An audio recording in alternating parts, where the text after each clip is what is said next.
My name is Matthew Walker. I am a professor of neuroscience and psychology at the University of California, Berkeley, and I am the author of the book, Why We Sleep. What are things that we can all do tonight and in the future to start getting better sleep? Well, beyond carving out a non-negotiable 8-hour sleep opportunity, there are probably at least 5 things that we can do. The first is that we have to try and maintain regularity. And if there's one thing that you take away from this, it would be going to bed at the same time and waking up at the same time, no matter whether it's the weekday or the weekend. Even if you've had a bad night of sleep, still wake up at the same time of day and reset.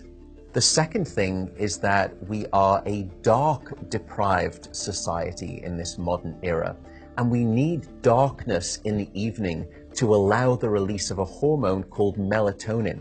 And melatonin helps the healthy timing of our sleep. So try to dim down half the lights in your home in the hour before bed. Stay away from screens, especially those LED screens. They emit blue light that actually puts the brakes on melatonin. And those blue light emitting devices fool your brain into thinking that it's still daytime, even though it's nighttime and you want to get to sleep. The third key ingredient is to keep it cool. Many of us actually have a bedroom that's too warm in terms of temperature. So an optimal temperature is about 68 degrees Fahrenheit or about 18.5 degrees Celsius.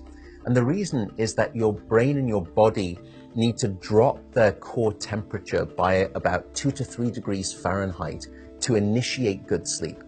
And that's the reason that you will always find it easier to fall asleep in a room that's too cold than too hot. So having a cool room actually takes your brain and body in the right temperature direction to get good sleep. The fourth critical factor is actually avoiding alcohol and caffeine. Unfortunately, this makes me deeply unpopular, but alcohol is perhaps the most misunderstood drug when it comes to sleep. People think that it helps them fall asleep. That's not actually true. Alcohol is a class of drugs that we call the sedatives. And what you're doing is just knocking your brain out. You're not putting it into natural sleep. We also know that alcohol will fragment your sleep, so you'll wake up many more times throughout the night. And alcohol is also a very potent chemical for blocking your dream sleep or your rapid eye movement sleep. Caffeine is also a problem. Many of us know that caffeine can keep us awake. It's an alerting chemical. It's a stimulant in terms of a class of drugs.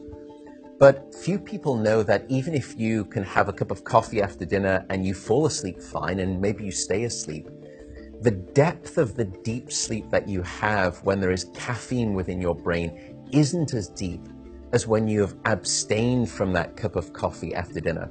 So as a consequence, you wake up the next morning, you feel unrefreshed, and you don't remember waking up or having a difficult time falling asleep, but now you find yourself reaching for 2 or 3 cups of coffee in the morning, and you develop this dependency, this addiction cycle.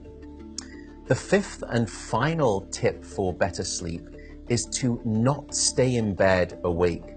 So if you haven't fallen asleep within 20 or so minutes, or you've woken up and you're finding it difficult to fall back asleep, don't stay in bed awake. The reason is that your brain very quickly starts to learn the association between your bed being about the place that you're awake rather than your bed being about sleep. So the advice is to get up, go to another room, and in dim light, just read a book. No screens, no email checking, no food. And only when you feel sleepy should you return to bed. And that way you can actually then relearn the association between your bedroom being about the place of sleep rather than being awake.